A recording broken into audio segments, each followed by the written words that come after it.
অভিন্ন নদীতে ন্যায্য হিস্যা পেতে আন্তর্জাতিক আইনে অনুস্বাক্ষর করা জরুরি। আন্তঃসীমান্ত নদীর অংশীদারিত্ব পেতে জাতিসংঘের এই কনভেনশনের শর্ত পূরণে উজানের সব দেশকে আন্তরিক হওয়ার আহ্বান জানিয়েছেন পানি সম্পদ উপদেষ্টা সৈয়দা রিজওয়ানা হাসান।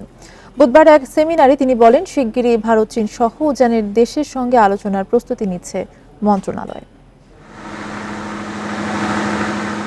অভিন্ন জলরাশি নিয়ে ১৯৯৭ সালে আন্তর্জাতিক আইনটিতে শুধু ভূগর্ভস্থ পানি ব্যবস্থাপনার কথা বলা আছে। সেখানে চীন সহ উজানের দেশ ও সার্কভুক্ত কোনো দেশ আজও অনুস্বাক্ষর করেনি। তাই ভাটিতে নদীর পানির ন্যায্য ভাগাভাগির জটিলতা দূর হয়নি। পানির হিসাব পেতে নতুন কিছু কৌশল নেয়ার সময় এসেছে।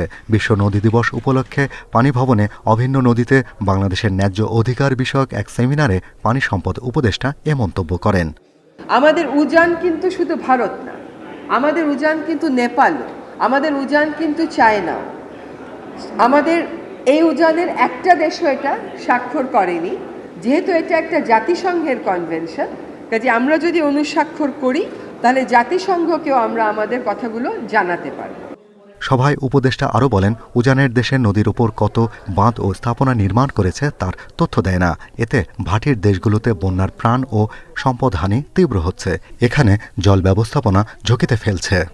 বৃষ্টিপাতের পরিমাণ কি, পানির পরিমাণ কি এবং ডিসচার্জ কতটুকুন করা হবে। যেখানে যেখানে স্ট্রাকচার করছে, এটা কেবল ভারত না, চীন করলেও নেপাল করলেও কোথায় কোথায় স্ট্রাকচার হচ্ছে এটা আমাদের জানতে হবে। এটা না জানলে আমাদের পানি ব্যবস্থা সম্পূর্ণভাবে একটা ঝুঁকির মধ্যে পড়ে যাবে।